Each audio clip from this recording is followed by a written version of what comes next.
Salve, salve, rapaziada! Eu sou o Leandro Levi, sou professor de geografia. Eu tava aqui estudando sobre um fenômeno e eu acho que vocês vão querer saber como que funciona esse fenômeno, porque é um fenômeno muito famoso. Vocês já ouviram falar no El Niño? Eu tenho certeza que vocês já ouviram falar no El Niño. Agora, vocês sabem como que o El Niño funciona? Vocês sabem quais são as consequências do El Niño pra cá, pro Brasil? Pra gente entender como funciona o El Niño e a Laninha, que são dois fenômenos climatológicos que influenciam em toda a dinâmica climatológica global, a gente tem que entender a circulação geral da atmosfera. O nosso planeta é um planeta muito dinâmico. Todos os fluidos do nosso planeta, tanto o ar quanto a água, eles se movem. E eles se movem levando em conta uma lógica. Qual é a lógica? O que faz o ar entrar em movimento? É a diferença de pressão atmosférica entre as regiões. Se a gente tem uma circulação geral da atmosfera, a gente tem também circulações específicas. Mas para a gente entender o El Niño, a gente precisa entender a circulação geral da atmosfera. Na linha do Equador, que é esse paralelo aqui, ó, que envolve o mundo, dividindo o mundo em hemisfério norte e hemisfério sul, a gente tem a maior incidência de radiação solar. Levando em conta que a radiação solar chega dessa forma aqui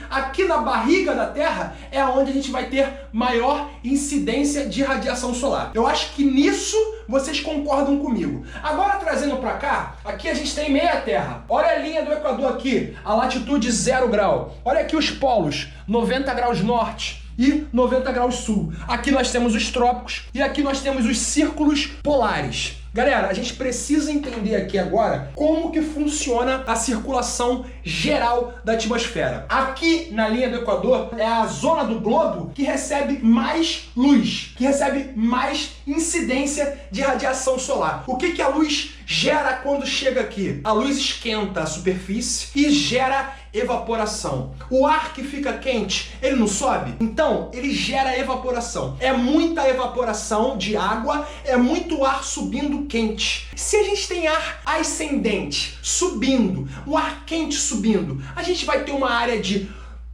alta pressão ou uma área de alívio de pressão, de baixa pressão atmosférica. Aqui na linha do Equador, a gente tem uma área de baixa pressão atmosférica, porque nós temos ares ascendentes subindo nessa direção aqui, ó. Olha isso, galera. Ar quente subindo. O ar quente sobe. Água, quando entra em ebulição, ela se transforma em gás e também evapora, também sobe. Então aqui na zona da linha do Equador, a gente tem uma área de baixa pressão. O que isso significa? Significa que nessa zona, na zona da linha do Equador, é uma zona de muita nebulosidade. Tem muita nuvem aqui, ó. Olha aqui as nuvens. Por quê? Porque a nuvem só se forma se tiver evaporação. Se nós estivermos num local onde não tem evaporação, onde não tem água indo para a atmosfera, nós não vamos ter nuvem. Até porque nuvem é água. Se não tem nuvem, não tem chuva. Aqui na zona equatorial, na linha do Equador, é uma zona que chove muito. É uma zona que tem as grandes florestas equatoriais. A floresta amazônica é um exemplo. Só que esse ar, quando ele sobe, ele chega na alta atmosfera e não consegue subir mais, por conta da força da gravidade. O que a força da gravidade faz? Continua puxando ele para baixo. Só que ele já chegou num momento, numa altitude, que ele não consegue mais ficar quente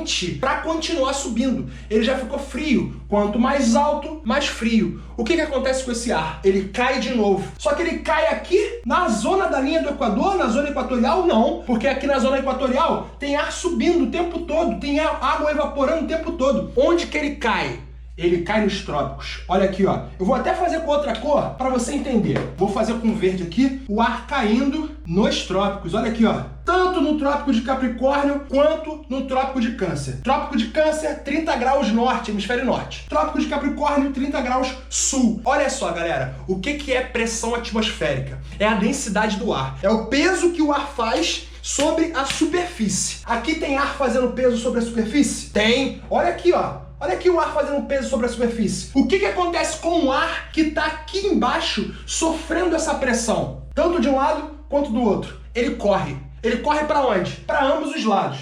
Ele corre nessa direção e ele corre nessa direção. Olha aqui, ó, nessa direção. A circulação geral da atmosfera, ela vai completar todo o ciclo até os polos. Só que para a gente entender o fenômeno El Niño e Laninha, a gente pode se basear nessa célula de convecção aqui, ó, que é a célula de Hadley. Hadley é o cara que descobriu essa célula. Que célula é essa? É uma célula de convecção. Ar quente subindo, ar frio descendo. Ar quente subindo, ar frio descendo. O que acontece na panela de água quando você bota para ferver. Na zona equatorial nós temos uma área de baixa pressão. E na zona tropical, nos trópicos, nós temos áreas de alta pressão. O que significa ter área de alta pressão? Significa céu limpo. Não tem nebulosidade. Tem como formar nuvem aqui? Não tem ar ascendendo, tem ar descendendo. Uma alta pressão atmosférica, céu limpo, mas sem chuva. Por isso que os desertos estão nos trópicos, na zona do 30 graus norte e na zona do 30 graus sul. Nós temos desertos dispostos.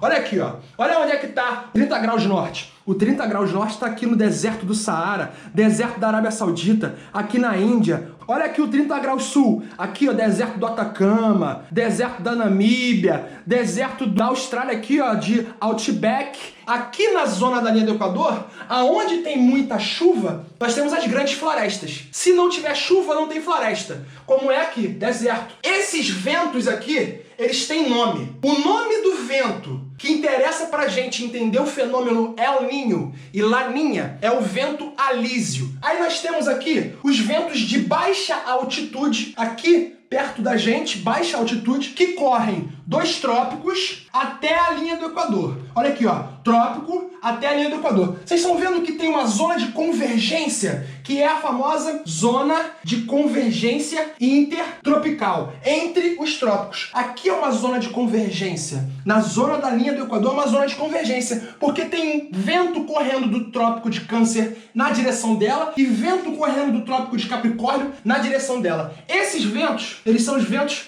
alísios. Olha aqui, alísios. E os ventos que correm em direção aos trópicos na alta atmosfera são os ventos contralísios. Os ventos alísios são os ventos que correm dos trópicos em direção à linha do Equador, a zona equatorial, causando aqui na zona equatorial uma zona de convergência intertropical. Aí tem vários desdobramentos do que essa zona de convergência causa. Já vimos que tem ventos correndo dos trópicos em direção à linha do Equador. Só que esses ventos, eles não saem dos trópicos e vão em direção à linha do Equador retos, de forma reta. Um vento que sai aqui de São Paulo, do trópico, ele não chega aqui em São Luís do Maranhão, porque a Terra está fazendo um movimento de rotação, né? Ela gira em torno do seu próprio eixo. E o vento, ele sofre um movimento chamado deflexão aparente. Por que deflexão aparente? Porque, na verdade, o vento não está fazendo curva. Na verdade, a Terra está girando e o vento está ficando para trás. Olha aqui, o vento que sai de São Paulo, ele vai em direção à linha do Equador, só que a Terra está girando. Olha aqui, ó, olha aqui. Olha onde ele vai chegar na linha do Equador. Vai chegar aqui no Oceano Pacífico, na costa do Peru. E o El Niño, ele é um fenômeno que acontece justamente porque ele influencia na dinâmica aqui na costa do Peru, na costa do Equador. Agora eu vou explicar para vocês o que tem a ver os ventos alísios com o fenômeno El Niño. Eu vou precisar fazer outro desenho, então já volto.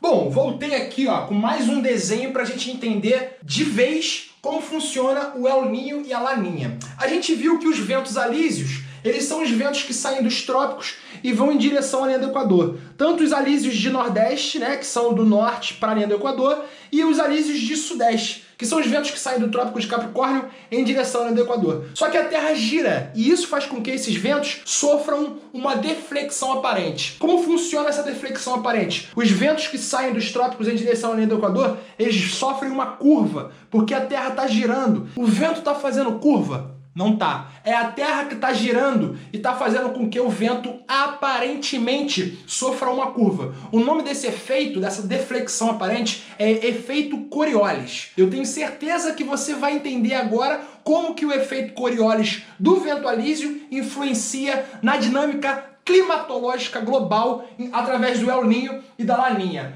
Na situação normal, aqui na América do Sul, isso aqui é a América do Sul. Não sei se está aparecendo a América do Sul, mas isso aqui é a América do Sul. Aqui nós temos a costa do Equador, a costa do Peru, e numa situação normal, nós temos um fenômeno chamado ressurgência. A água fria, ela ressurge no litoral do Equador e do Peru, porque os ventos alísios que estão saindo aqui dos trópicos e indo em direção ali do Equador, sofrendo a defecção aparente. Olha aqui o vento alísio aqui, cara. Vou ter que desenhar um vento alísio. Ele tá saindo do trópico e tá indo em direção ali do Equador, sofrendo a defecção aparente. Esses ventos alísios são ventos de baixa altitude. Eles estão aqui, ó, na nossa região aqui na troposfera. Eles empurram a água quente que tá aqui na costa do Peru lá pro meio do Oceano Pacífico, fazendo com que haja a ressurgência da água fria aqui na costa do Peru, do Equador. Em situação de El Niño, há um enfraquecimento dos ventos alísios. Ah, mas por que há um enfraquecimento dos ventos alísios?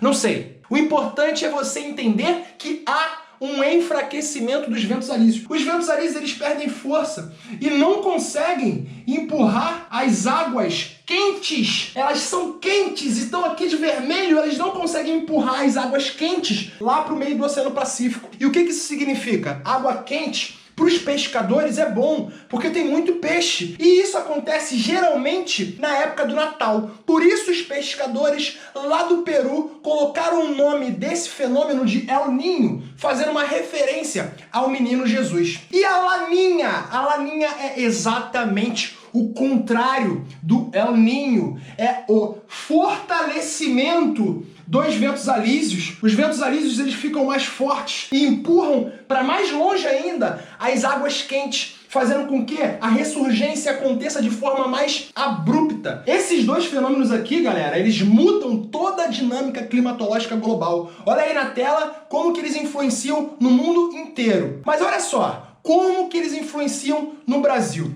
Eles influenciam assim, ó, tá aí na tela. Em época de El Niño, a gente tem secas na região norte e na região nordeste. E tem muitas chuvas no centro-sul do Brasil. Se a Laninha ela é o contrário do El Niño, ela também vai influenciar na climatologia de forma contrária. Se no El Niño a região norte e a região nordeste estão com seca, na Laninha é onde vai chover. E a região centro-sul do Brasil é onde vai ter seca. Pessoal, eu espero que vocês tenham entendido como que a circulação geral da atmosfera, através dos ventos alísios, influenciam aqui, ó, na dinâmica do litoral oeste da América do Sul, influenciando no El Niño e influenciando na Laninha. Se você curtiu esse bizu, se inscreve aqui no canal Papirando, deixa o gostei, compartilha esse vídeo com todo mundo que vai fazer a prova da ESA, porque a prova da ESA pode cobrar El Niño e Laninha, já que o El Niño e a Laninha interferem na dinâmica climatológica do Brasil. Beleza, galera? Então é isso, tamo junto, é nóis!